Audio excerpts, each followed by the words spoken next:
तो आइए आज के क्लास में हम लोग पढ़ते हैं। पिछला क्लास में हम लोग पढ़े हुए थे कि SN1 और SN2 में अंतर। तो उसमें आपको बताया गया था कि SN1 में 3 डिग्री हेलो एल्केन सबसे तेज़ी से रिएक्शन करता है, उसके बाद 2 डिग्री, तो 1 डिग्री और लास्ट में 0 डिग्री। जबकि SN2 में बताया गया कि सबसे अधिक 0 डिग्री, तब 1 डिग्री, तब 2 डिग्री और लास्ट में 3 डिग्री। ऐसा क्यों होता है आपको कहा गया था कि पढ़ के आइएगा, हम आपको बताएंगे। तो पिछले क्लास में 7 अंतर बताया गया था SN1 SN2 में। तो यह ज़्यादा अंतर इसलिए आपको बताया जा रहा है कि आपका कॉम्पिटिटिव एग्जाम इससे कवर हो जाए। तो अभी जो है हम एक आध अंतर और बताएंगे मैकेनिज्म के रूप में। तो आपको एग्जाम में 5 ही अंतर लिखना है, लेकिन यहाँ पर 8 अंतर 10 अंतर आपको दिया जा रहा है, ताकि आप अच्छे से उस पर और सारे आने वाले ऑब्जेक्टिव क्वेश्चन को भी बना सकें। तो आते हैं SN1 का मैकेनिज्म और SN2 का मैकेनिज्म देखने। तो पहले SN1 का मैकेनिज्म देखेंगे और उसके बाद फिर हम लोग SN2 का मैकेनिज्म देखेंगे। तो आप क्या कीजिएगा कि इस साइड SN2 का मैकेनिज्म लिखिएगा और इस साइड कॉपी में SN1 का मैकेनिज्म लिखिएगा। तो अभी क्या है कि बोर्ड छोटा है, इसीलिए हम SN1 का मैकेनिज्म एक बार लिखते हैं, फिर SN2 का मैकेनिज्म लिखेंगे। तो पहले SN1 का मैकेनिज्म पढ़ लेते हैं। तो यह 8वें अंतर में हम लोग आते हैं 8वें अंतर में। तो 8वें अंतर में आते हैं SN1 का मैकेनिज्म। 8वें अंतर में 7 कल बताए थे। 8वें अंतर में आते हैं मैकेनिज्म ऑफ SN1 रिएक्शन। तो SN1 रिएक्शन का मैकेनिज्म भी हम लोग पढ़ने जा रहे हैं कि मैकेनिज्म ऑफ SN1 रिएक्शन। तो आप देखेंगे SN1 रिएक्शन का मैकेनिज्म कैसे होता है। तो आइए हम लोग बोर्ड पर देखते हैं। इसमें होता क्या है कि मान लीजिए कंपाउंड पर विचार करते हैं, CH3, यहाँ पर CH3, यहाँ पर CH3 और यहाँ पर Cl। इसका रिएक्शन कराते हैं KOH से। किससे कराते हैं? KOH से रिएक्शन कराते हैं। तो इसमें होता क्या है कि KCl बाहर निकलता है और OH जाकर के उसमें जुड़ जाता है। तो कंपाउंड बनता है CH3 यहाँ पर OH और KCl क्या होता है? बाहर निकल जाता है। तो चाहे SN1 रिएक्शन हो या SN2 रिएक्शन हो, दोनों में प्रोडक्ट इसी तरीके से बनता है, लेकिन मैकेनिज्म अलग अलग होता है। तो यह कंपाउंड ऐसे कैसे बन गया, आइए इसका मैकेनिज्म देखते हैं। तो चूंकि यह SN1 रिएक्शन है, तो इसका मैकेनिज्म 2 स्टेप होगा। कितना स्टेप होगा? 2 स्टेप में। आपको बताया गया था, लिखाया भी गया था कि SN1 का मैकेनिज्म 2 स्टेप में होता है। तो यहाँ पर 2 स्टेप में होगा। तो आते लिखते हैं पहले स्टेप फर्स्ट। तो स्टेप फर्स्ट में क्या हो सकता है कि पहले कार्बन और कोलिन के बीच का बॉन्ड टूटे और उसके बाद आकर OH जुटे। तो पहला स्टेप में कार्बन और कोलिन के बीच का बॉन्ड टूटता है, तो स्टेप फर्स्ट, और OH आके जुड़ेगा तो स्टेप सेकेंड। तो यह 2 स्टेप हो जाएगा। तो आते हैं स्टेप फर्स्ट में क्या होता है। इसमें CH3, यहाँ पर CH3 और Cl, यहाँ पे स्टेप फर्स्ट में यह बॉन्ड टूटता है और साथ में K+ और OH- भी यहाँ पर टूटे हुए रहता है। तो होता क्या है, यहाँ बनेगा CH3 इस पर प्लस और Cl पर माइनस। तो स्टेप फर्स्ट में यह आपको कार्बन पर प्लस चार्ज बन गया। इसी को कहा गया है कार्बोकेटाइन। यही कंपाउंड कौन सा है? कार्बोकेटाइन है, जो रिएक्शन के बीच में बनता है। आपको पिछला क्लास में बताया गया था कि एक रिएक्शन इंटरमीडिएट होता है जो रिएक्शन के बीच में बनता है, वही रिएक्शन इंटरमीडिएट है कार्बोकेटाइन। इसको रिएक्शन इंटरमीडिएट भी कहा जाता है। तो स्टेप फर्स्ट में यह बॉन्ड टूट चुका। अब स्टेप सेकेंड में यह OH आकर इस पर अटैक करेगा। तो आते हैं स्टेप सेकेंड। तो स्टेप सेकेंड में क्या होता है कि CH3 यहाँ पर प्लस और OH-। तो यह OH आकर अब इस प्लस पर अटैक करेगा। तो यहाँ पर प्लस, यहाँ पर माइनस, यह बॉन्ड बना लेगा और यहाँ जो Cl- है वह K+ और Cl के साथ बन के बाहर निकल जाएगा। उसको हम लोग नहीं लिखते हैं। यहाँ पर CH3 और OH बन गया। और चाहे तो आपको K प्लस और Cl माइनस, यहाँ पर K प्लस Cl माइनस भी इसको दिखा सकते हैं। यहाँ से यह K प्लस और यह Cl माइनस KCl बन करके बाहर निकल जाता है। तो हमारा मेन प्रोडक्ट यह है जो इसको आपको हम लोग बना दिए, मेन प्रोडक्ट को लिखा जाता है। तो यह देखिए SN1 का मैकेनिज्म 2 स्टेप में कंप्लीट हो रहा है। पहला स्टेप में कार्बन और हैलोजन के बीच का बॉन्ड टूटा, दूसरा स्टेप में OH आकर इस केटायन पर अटैक किया और अल्कोहल का निर्माण हो गया। तो यह स्टेप जो है कि आपको सेकंड है। कौन सा स्टेप है? स्टेप सेकंड बताएं, SN1 मैकेनिज्म का स्टेप सेकंड।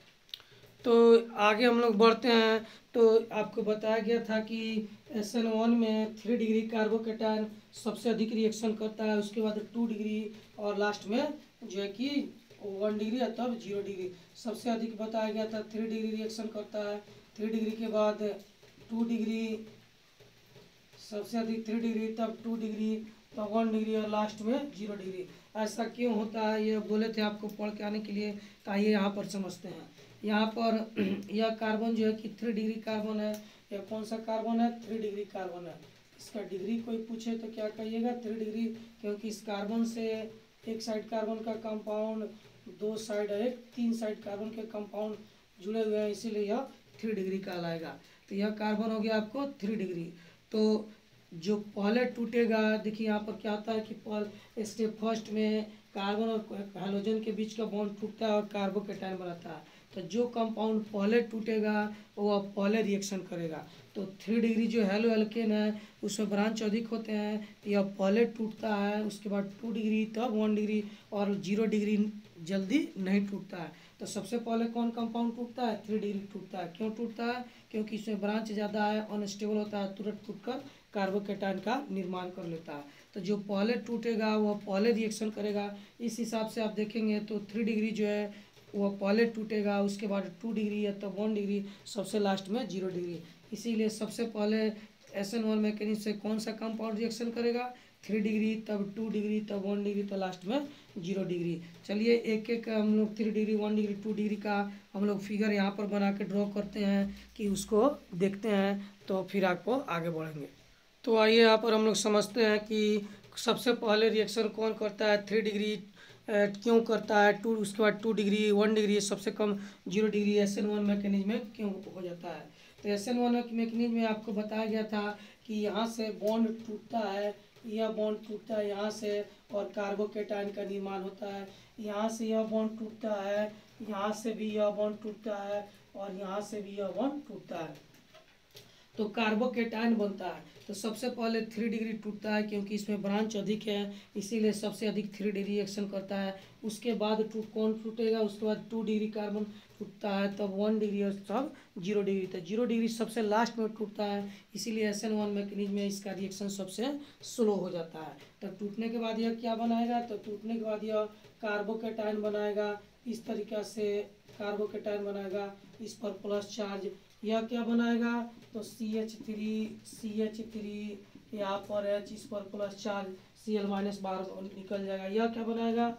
तो CH3 यहाँ पर H, यहाँ पर H, इस पर प्लस चार्ज। यह क्या बनाएगा? तो H, यहाँ पर H और यहाँ पर प्लस। तो सबसे पहले कौन टूटेगा? तो यह देखिए सबसे पहले 3 डिग्री टूटेगा, तब 2 डिग्री, तब 1 डिग्री और लास्ट में 0 डिग्री। इसीलिए सबसे पहले रिएक्शन कौन करता है? 3 डिग्री, तब 2 डिग्री, तब 1 डिग्री, लास्ट में 0 डिग्री। कोई आपसे पूछे कि 3 डिग्री कार्बोकेटायन सबसे पहले क्यों टूटता है, तो आपका जवाब होगा इसमें ब्रांच अधिक है, यह जो है कि अनस्टेबल होता है, इसीलिए सबसे पहले यह टूट जाता है। तो टूटने के बाद क्या बनाएगा? कार्बोकेटायन का निर्माण करता है। तो आप देखेंगे इसको 2 डिग्री कर रहे हैं। क्यों 2 डिग्री कर रहे हैं? क्योंकि इसके एक साइड है, 2 साइड कार्बन के कंपाउंड है। इसको 1 डिग्री क्यों कर रहे हैं? क्योंकि इस कार्बन के एक ही साइड कार्बन का कंपाउंड है। इसको 0 डिग्री क्यों कर रहे हैं? क्योंकि इस कार्बन के किसी भी साइड कार्बन के कंपाउंड नहीं है। तो यह जो है कि SN1 का मैकेनिज्म है, और यह इससे आपको पढ़ने से यह पता चला कि 3 डिग्री SN1 में अधिक तेजी से अभिक्रिया क्यों करता है? तो क्यों करता है? क्योंकि 3 डिग्री SN1 मैकेनिज्म से जब रिएक्शन करता है तो सबसे पहले वह टूटता है, और जो कंपाउंड सबसे पहले टूटेगा वही पहले रिएक्शन करेगा। सवाल है कि यह पहले क्यों टूटता है? तो इसलिए कि इसमें ब्रांच अधिक पाए जाते हैं। क्लियर? अब आते हैं हम लोग SN2 का मैकेनिज्म पढ़ने। तो आइए इसको लिख लीजिए आप लोग, और जो भी दिक्कत हो आप हमसे फ़ोन से पूछ सकते हैं। अब चलते हैं SN2 मैकेनिज्म पढ़ने। तो यह SN2 पर चलिए, तो आते हैं हम लोग देखते हैं mechanism of SN2 reaction. SN2 reaction का मैकेनिज्म हम लोग पढ़ने जा रहे हैं। तो SN2 रिएक्शन में क्या होता है कि सबसे पहले रिएक्शन करता है कौन सा कंपाउंड? तो 0 डिग्री, तब 1 डिग्री, तब 2 डिग्री और 3 डिग्री सबसे लास्ट में हो जाता है। SN1 के मैकेनिज्म के ठीक उल्टा। तो ऐसा क्यों होता है ये आपको बोला गया था, पढ़ के आइएगा, तो बुक में दिया हुआ था। अब आइए हम बताते हैं, आप देखिएगा क्या पढ़े हैं, कहाँ तक पढ़े हैं, कितना सही पढ़े हैं, कितना गलत पढ़े हैं। तो SN2 जो मैकेनिज्म है उसमें सबसे पहले रिएक्शन कौन सा कंपाउंड करता है? तो सबसे पहले रिएक्शन करता है, आपको यहाँ पर शॉर्टकट में लिख देते हैं, सबसे पहले रिएक्शन करता है ये आपको 0 डिग्री, तब 1 डिग्री, तब 2 डिग्री और लास्ट में 3 डिग्री। तो क्यों 0 डिग्री सबसे अधिक SN2 मैकेनिज्म से रिएक्शन करता है, और यही 0 डिग्री SN1 में सबसे कम जो है कि रिएक्टिव होता है? तो SN2 में क्यों ज़्यादा हो जाता है? तो इसका कारण ढूंढने के लिए आइए हम इसको मैकेनिज्म को डिटेल पढ़ेंगे। तो आते हैं, इसको हम लोग इसको मिटाते हैं, और मिटाने के बाद जो है कि हम इसका मैकेनिज्म पढ़ते हैं। तो मान लीजिए कंपाउंड हम लोग लेते हैं CH3 और CH3, यहाँ पर Cl, इसका रिएक्शन कराते हैं हम लोग KOH से। किससे कराते हैं? KOH से।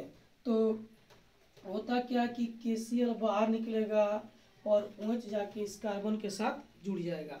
तो आप देखेंगे यहाँ पर CH3, यहाँ पर CH3, यहाँ पर CH3 और OH आके जुड़ गया, और KCl क्या हो गया? बाहर निकल गया। तो ठीक इसी तरह का रिएक्शन SN1 में भी आपको ठीक इसी तरह का प्रोडक्ट बनाया गया था। SN1 में भी सेम प्रोडक्ट बनाया गया था, और SN2 में भी सेम प्रोडक्ट बन रहा है, लेकिन मैकेनिज्म क्या होता है? अलग अलग होता है। तो क्यों ऐसा मैकेनिज्म होता है? चलिए आइए बोर्ड पर इसको हम लोग देखते हैं। तो चाहे SN1 रिएक्शन हो या फिर SN2 रिएक्शन हो, दोनों में प्रोडक्ट सेम ही बनेगा। आप देखेंगे तो प्रोडक्ट यह जो है SN1 में भी बना था और SN2 में भी बना था। तो अंतर क्या है? अंतर है रिएक्शन के मैकेनिज्म में। तो यह रिएक्शन कैसे होता है? तो देखिए, यह रिएक्शन जो हुआ, यहाँ से Cl बॉन्ड टूटा और OH आके जुड़ गया। तो यह दो स्थिति यहाँ पर हो सकता है, या तो पहला स्टेप में यह बॉन्ड टूटे और उसके बाद OH आकर जुड़े। तो पहले यह टूटे और तब OH आके जुटे। तो इस प्रकार यह दो स्टेप का रिएक्शन हुआ जो SN1 में होता था। एक कंडीशन और क्या हो सकता था? तो एक कंडीशन और क्या हो सकता है कि इसमें Cl जो है यह बॉन्ड धीरे धीरे इधर से टूटते जाए, और ठीक उसी समय OH इधर से जुड़ते जाए, यानी कि एक ही साथ दोनों घटना हो। एक तरफ से Cl टूटता जाए और दूसरा साइड से OH आकर इसमें जुड़ता जाए, तो यह एक ही स्टेप में कंप्लीट हो जाता है। तो यही मैकेनिज्म है SN2 का। तो आइए यहाँ पर देखते हैं इसमें क्या होता है। तो इसमें होता क्या है कि देखेंगे तो CH3, यहाँ पर CH3 और यहाँ पर CH3, और यहाँ से Cl जो है कि धीरे धीरे टूटने लगता है, और ठीक उसी समय यहाँ से OH जो है कि इस पर अटैक करने लगता है, यहाँ पर इस बॉन्ड पर। तो धीरे धीरे क्या होता है कि यह जो है कि Cl टूट जाता है और OH जाके यहाँ पर जुड़ जाता है। तो यहाँ पर होता क्या है कि CH3 यहाँ पर CH3 और OH बन गया K प्लस और Cl माइनस KCl, या Cl पर माइनस और K पर प्लस, यहाँ पर जो K है वो K प्लस और Cl माइनस KCl बन के बाहर निकल गया। तो इसमें होता क्या है कि यह क्लोरीन धीरे धीरे टूटता है, और ठीक उसी समय OH इधर से जैसे जैसे यह टूटते जाता है वैसे वैसे OH इससे जुड़ते जाता है, और पीछे से जुड़ता है। तो पीछे से अटैक करता है, याद रखिएगा कहाँ से अटैक करता है? तो पीछे से अटैक करता है। तो एक तरफ से टूटता है और दूसरी तरफ से OH जुड़ते जाता है। तो यह दोनों प्रक्रिया, क्लोरीन का टूटना और OH का जुटना, एक ही स्टेप में संपन्न हो जाता है। तो यह कौन मैकेनिज्म कहलाएगा, SN2 कहलाएगा। लेकिन SN1 में क्या था कि पहले कोलिन टूट रहा था तो स्टेप फर्स्ट हो गया, फिर OH जाके जुड़ रहा था तो स्टेप सेकेंड हो गया। तो दोनों में क्लियर है। तो अब आते हैं हम लोग ये समझते हैं कि 3 डिग्री SN2 में स्लो क्यों हो जाता है, सबसे कम रिएक्टिव क्यों करता है। तो इसके लिए आपको हम लोग को इसका स्ट्रक्चर ड्रॉ करना होगा। तो आइए इसका स्ट्रक्चर मिटा के हम ड्रॉ करते हैं, तब ज़्यादा यह क्लियर होगा। तो इसको हम लोग मिटाते हैं और यहाँ से इसका स्ट्रक्चर ड्रॉ करते हैं। मान लीजिए यह कार्बन हो गया आपका, जहाँ से अब कोलिन टूट रहा है, यहाँ पर एक कार्बन, इसके 3 हाइड्रोजन है, 1 2 3, और यह जो कंपाउंड इसको ऐसे लिख सकते हैं, एक कार्बन, एक हाइड्रोजन इधर, एक इधर और एक इधर, और यह जो कंपाउंड है CH3 ग्रुप है उसको यहाँ लिख सकते हैं, यहाँ पर H, यहाँ पर H और यहाँ पर H। तो यह देखिए यह 3 डिग्री कार्बन हुआ, क्योंकि इसके एक साइड, 2 साइड और 3 साइड कार्बन जुड़ा हुआ है। तो यह जैसे जैसे टूटता है ठीक OH पीछे से वैसे वैसे अटैक करते रहता है। तो आते हैं यहाँ पर H बना देते हैं। तो यहाँ से जो OH अटैक करता है, OH माइनस पीछे से अटैक करता है कोलिन, यहाँ से फिर यह धीरे धीरे यह टूटने लगता है। तो जैसे जैसे यह टूटता है OH वैसे वैसे इस पर अटैक करता है। तो होता क्या है कि 3 डिग्री कार्बन में आप देख रहे हैं कि पीछे से जो OH अटैक कर रहा है, या जो OH इस कार्बन पर अटैक कर रहा है, इसको इसके पास जाने के लिए स्पेस कम मिल रहा है, यहाँ पर रुकावट उत्पन्न हो जा रहा है, या इस कार्बन को बाकी सारे एटम चारों तरफ से घेरे हुए हैं, जिसके कारण OH यहाँ पर आसानी से नहीं पहुँच सकता है और इसे पहुँचने में काफ़ी समय लगेगा। तो यहाँ पर स्ट्रक्चर का रुकावट उत्पन्न होता है, जिसे हम लोग एस्टेरिक हिंड्रेंस कहते हैं, हिंड्रेंस।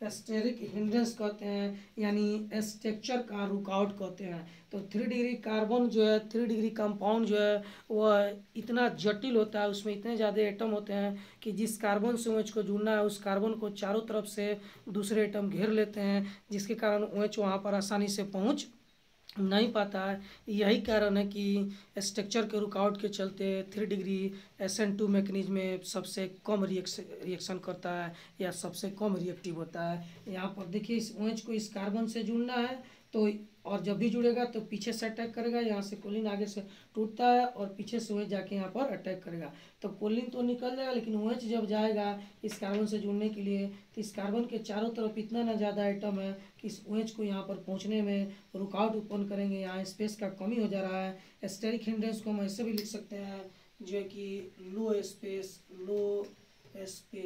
स्पेस का कमी हो गया है, इसीलिए OH आसानी से नहीं जुड़ पाएगा इस कार्बन के पास, और 3 डिग्री कंपाउंड का, 3 डिग्री हेलो एल्केन का जो कि रिएक्शन स्लो हो जाएगा।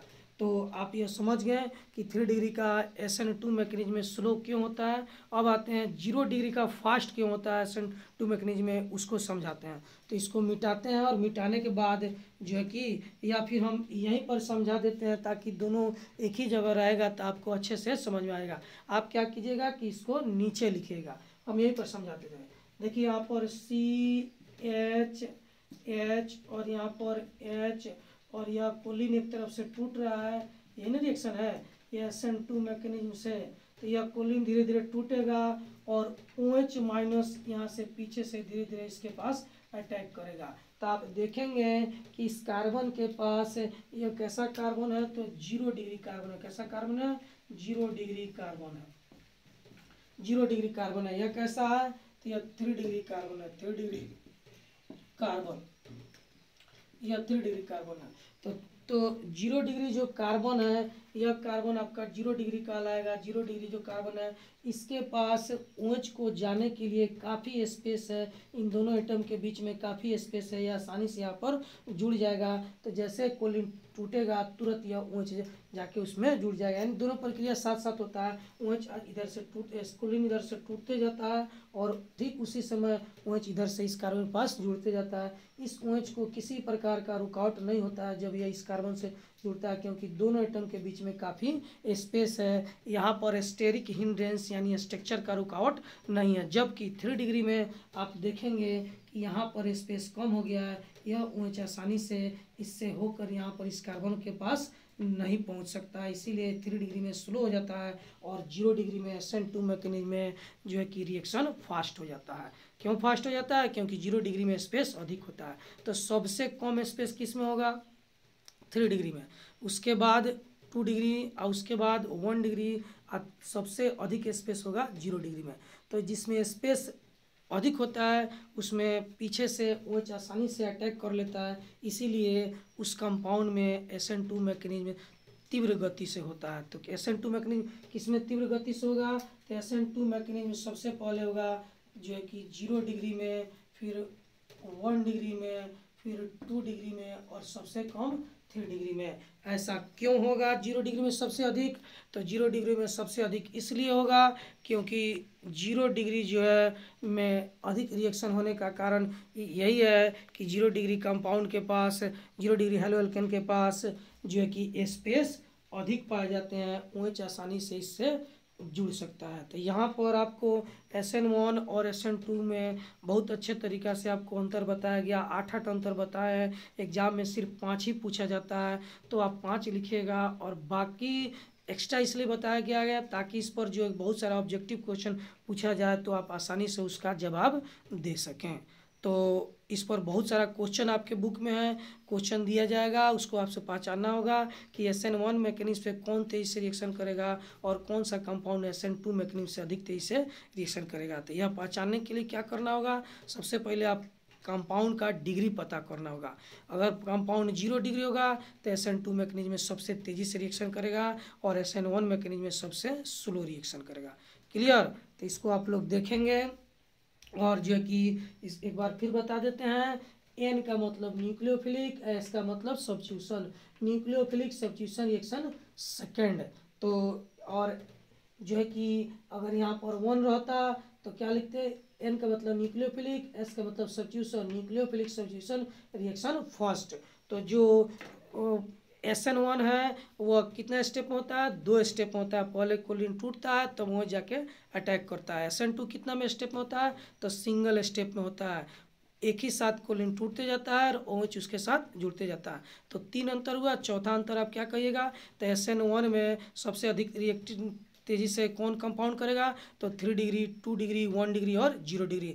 SN2 में क्या बोलिएगा कि सबसे अधिक रिएक्शन कौन करेगा? 0 डिग्री, 1 डिग्री, 2 डिग्री और सबसे लास्ट में 3 डिग्री। उसके बाद एग्जाम्पल देंगे, एग्जाम्पल देने के बाद मैकेनिज्म देंगे, कंपाउंड लिखेंगे।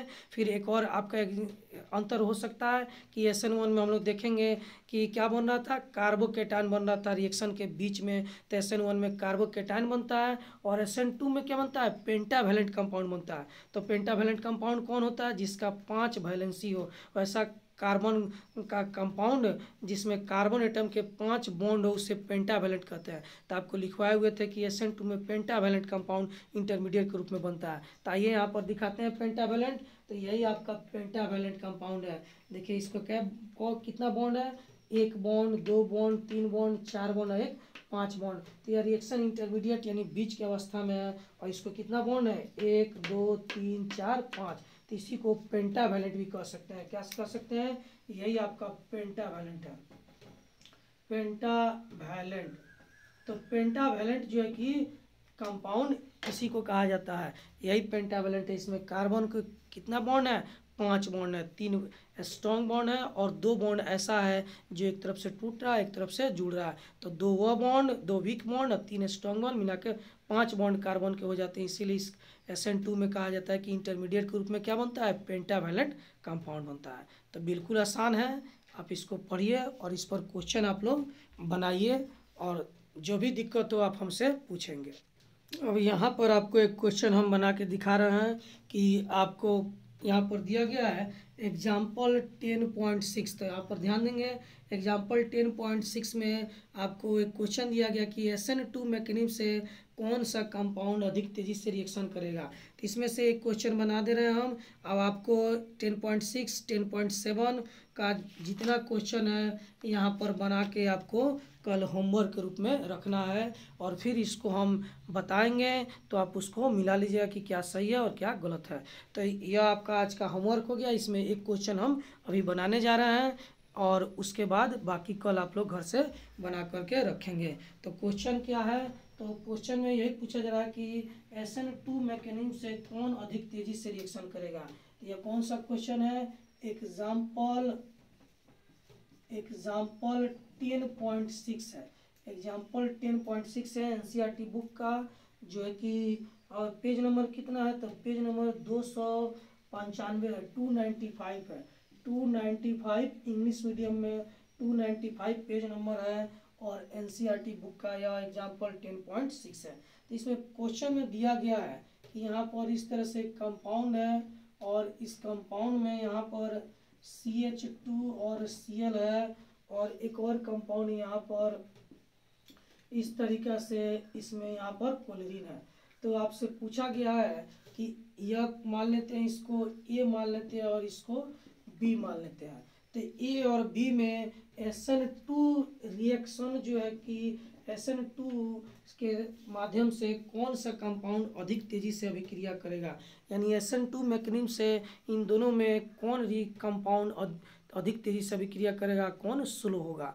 तो आते हैं इसको बताने के लिए, चाहे SN1 हो या फिर SN2 का क्वेश्चन हो, सबसे पहले हम लोग उस कार्बन का डिग्री पता करेंगे जहाँ पर हेलोजन जुड़ा हुआ हो, और डिग्री पता चल जाएगा तो यह क्वेश्चन बन जाएगा। तो आइए इसका स्ट्रक्चर बनाते हैं। इसको बनाने के लिए इसका स्ट्रक्चर बनाएंगे, यहाँ पर स्ट्रक्चर लिखते हैं और इस स्ट्रक्चर में यहाँ पर कार्बन 2 हाइड्रोजन है, तो एक हाइड्रोजन ऊपर एक हाइड्रोजन नीचे, यहाँ पर क्लोरीन। तो यहाँ पर देखेंगे यहाँ पर भी एक कार्बन होगा, तो इस कार्बन से एक साइड कार्बन जुड़ा हुआ है, तो इस कंपाउंड का इस कार्बन का डिग्री हो जाएगा 1 डिग्री।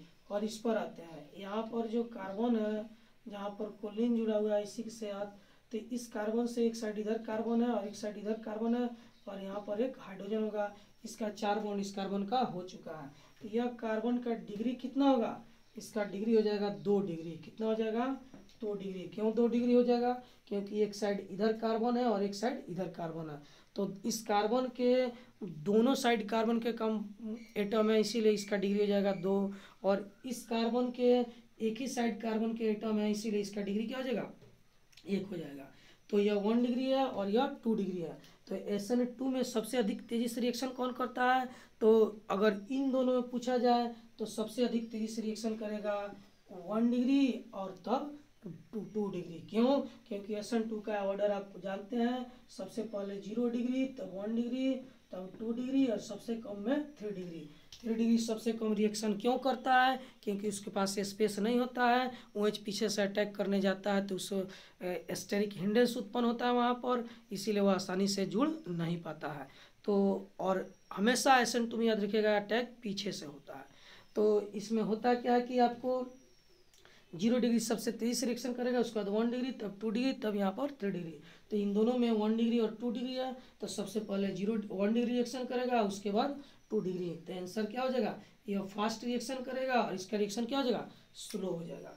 यह फास्ट और यह क्या हो जाएगा, स्लो। तो इसी तरीक़ा से आपको जो है कि इस बुक में बहुत सारा क्वेश्चन दिया गया है, उसको बनाइए और जो भी दिक्कत हो वह कल हम इसको एक्सप्लेन करेंगे और आपको फिर बताएंगे। तो SN1 और SN2 पर जब भी क्वेश्चन बनाने जाइएगा तो सबसे पहले कंपाउंड का स्ट्रक्चर लिखिएगा। स्ट्रक्चर लिखने के बाद जिस कार्बन एटम से हेलोजन जुड़ा हुआ है उस कार्बन एटम का डिग्री पता कीजिएगा, और डिग्री पता करने के बाद आप क्वेश्चन को आसानी से बना सकते हैं। क्योंकि SN2 में होता है 0 डिग्री, 1 डिग्री, 2 डिग्री, 3 डिग्री, और SN1 में ठीक इसके उल्टा हो जाता है, सबसे पहले 3 डिग्री, तब 2 डिग्री, तब 1 डिग्री और सबसे लास्ट में 0 डिग्री होता है। तो बनाइए और जो भी दिक्कत हो हमसे फिर पूछेंगे, कल फिर आपको एक्सप्लेन करके आपको बताया जाएगा।